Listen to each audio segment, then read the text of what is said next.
로마서 2장 1절로 3절 말씀 같이 읽겠습니다. 그러므로 남을 판단하는 사람아, 누구를 막론하고 내가 핑계하지 못할 것은 남을 판단하는 것으로 내가 너를 정죄하여 함이니 판단하는 내가 같은 일을 행함이니라.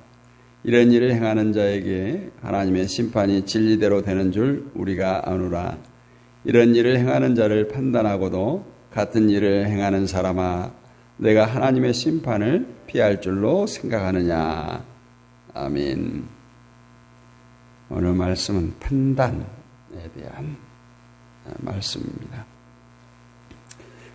우리 예수님 믿는 성도들과 예수님의 신앙, 예수님의 신앙이라 할까요? 예수님이 이 땅에 오셔서 행함, 이것은 전혀 다릅니다. 우리 늘 예수님 닮기를 원하고, 교회 이름도 예담 교회 이런 표현들을 많이 쓰는데, 그러한 예수님과 우리 신앙이 다르기 때문에 여기서 심각한 문제가 발생합니다.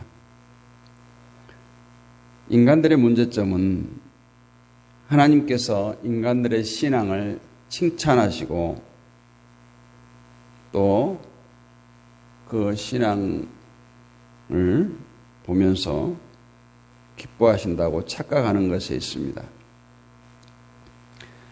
그러나 성경 어디를 봐도 하나님은 인간들의 신앙을 칭찬한 적이 없습니다.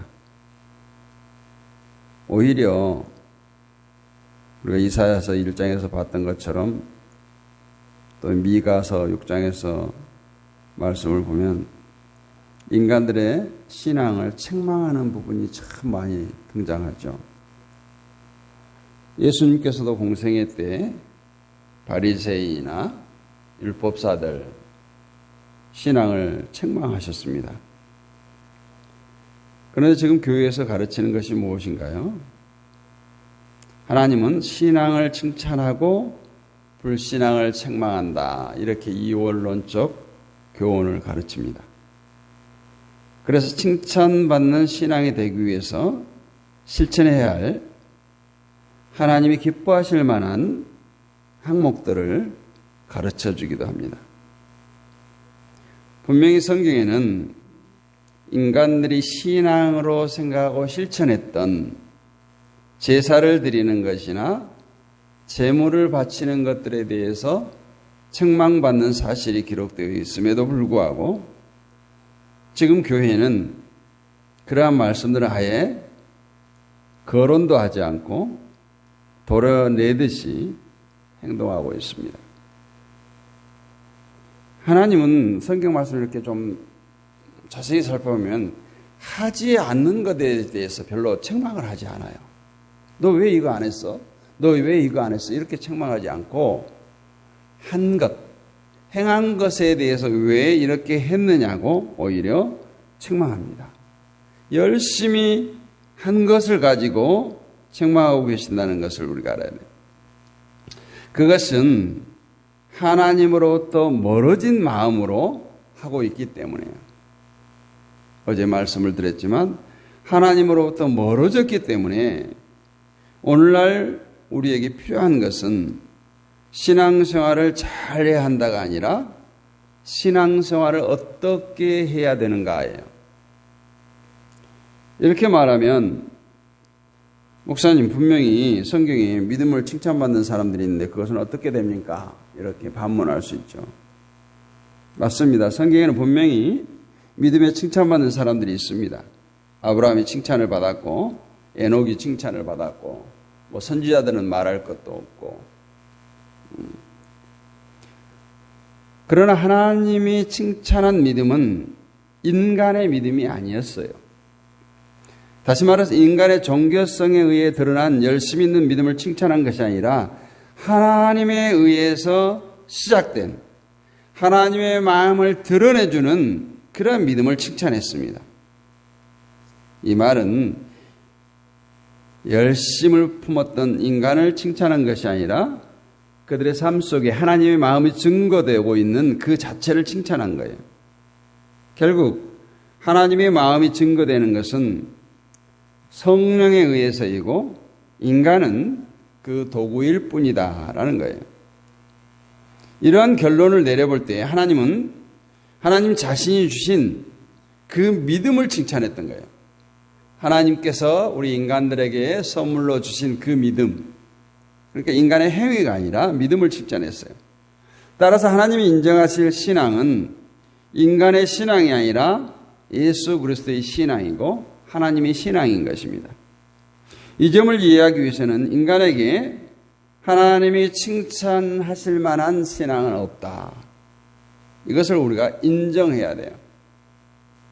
이것을 말하는 것이 우리가 로마서 1장에서 여러 번 반복해서 말씀을 드렸습니다.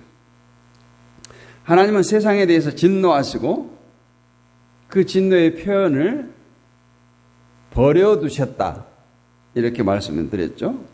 그 결과 인간들은 합당치 못한 일을 하며 살아가게 됩니다.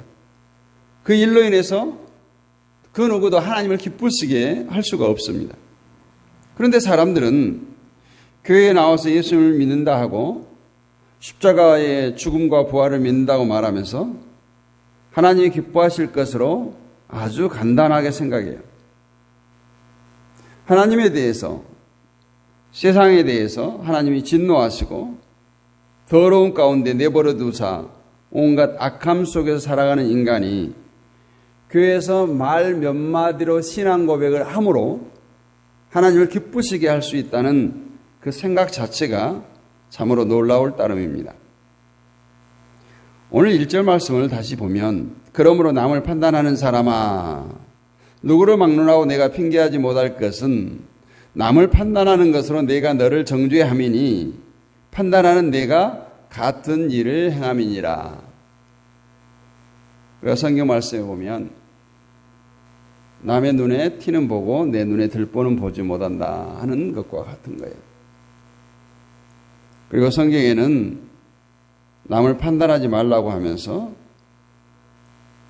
판단하면 너도 판단을 받을 것이라 이렇게 말합니다. 남을 판단할 때 나름대로 판단할 만한 어떤 기준이 있어야 되지 않겠어요? 판단이 뭐예요?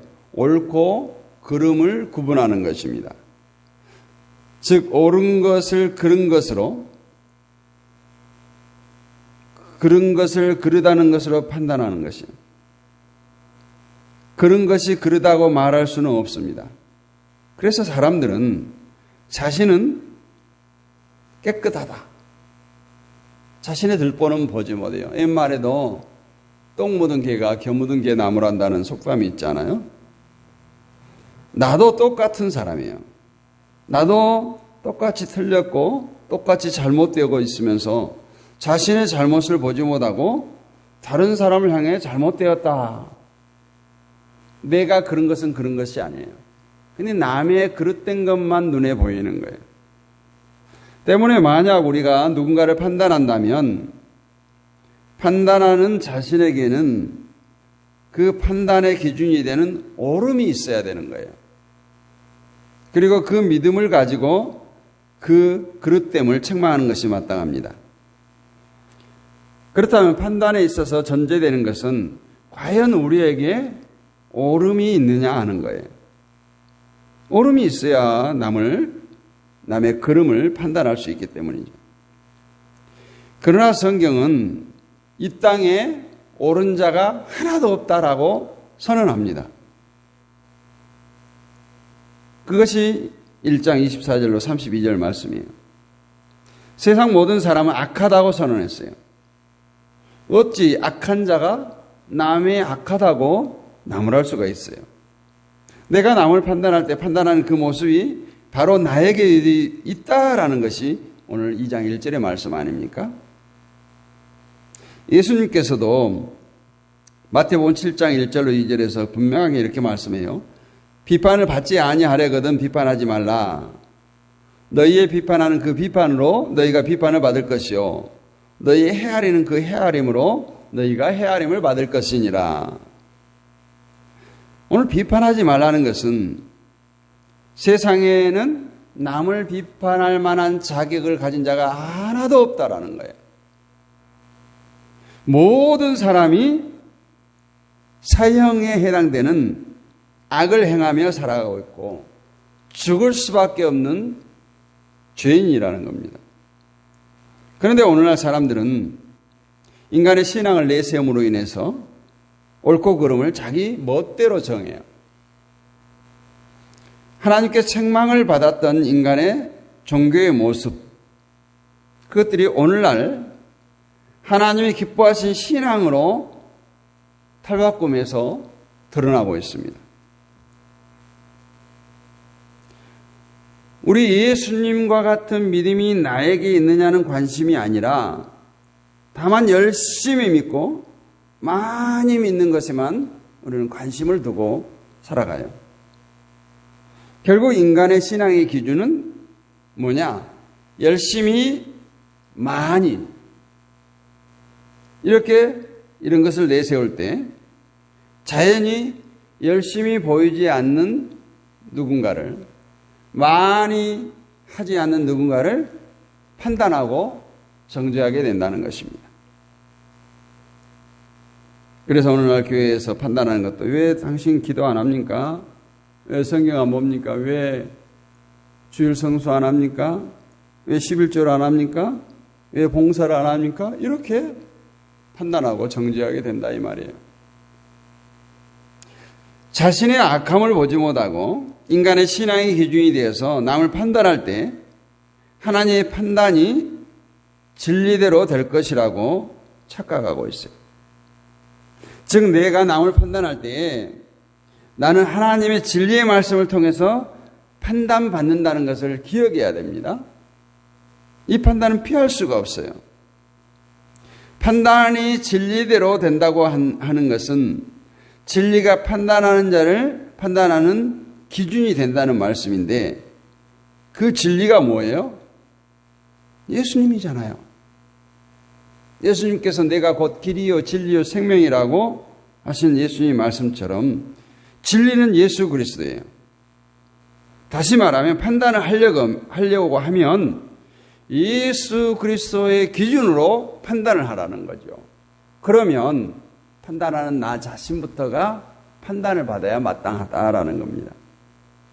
그래서 우리가 남을 판단하기 전에 필히 자신을 먼저 돌아봐야 된다라는 것이에요. 그리고 자신과 비교해야 될 사람은 옆에 있는 어떤 성도가 아니라 예수님과 나를 비교하라는 겁니다. 나는 이렇게 하는데 너는 왜 이렇게 못하느냐 하는 것은 자신을 보지 않고 있는 어리석음에 빠져 있어요. 예수님과 전혀 상관없는 판단을 하고 있는 거예요. 우리가 아무리 다른 사람과 비교했을 때 뭔가 내가 좀 잘한 것이 있어요. 내가 열심히 한 것이 있어요. 내가 우월한 것이 있어 보인다고 해서 그것이 다른 사람을 판단하는 도구로 사용될 때 우리는 하나님의 판단을 피할 수가 없다라는 거예요. 남을 판단한다는 것은 자신의 어떤 행위를 마음에 두고 있기 때문에 주님께서 나로 하여금 하도록 하셨다가 아니라 내가 했다가 돼버리기 때문에 우쭐거리는 마음을 가지고 자기보다 못한 듯한 사람을 판단하게 되는 것입니다. 성경은 인간은 모두가 죄인이라고 했습니다. 그것을 증명했던 것이 로마서 1장의 말씀들이에요. 죄인이면 어떤 선한 죄인이 있고 악한 죄인이 있겠습니까? 다 동일한 죄인이에요. 다시 말하면 누구도 판단할 수 있는 자격이 없는 죄인이라는 것입니다. 도둑질하고 살인한 것과 상관없이 똑같은 죄인이에요. 나에게 어떤 도둑질한 사실이 없고 내가 살인하지 않았으니까 오늘날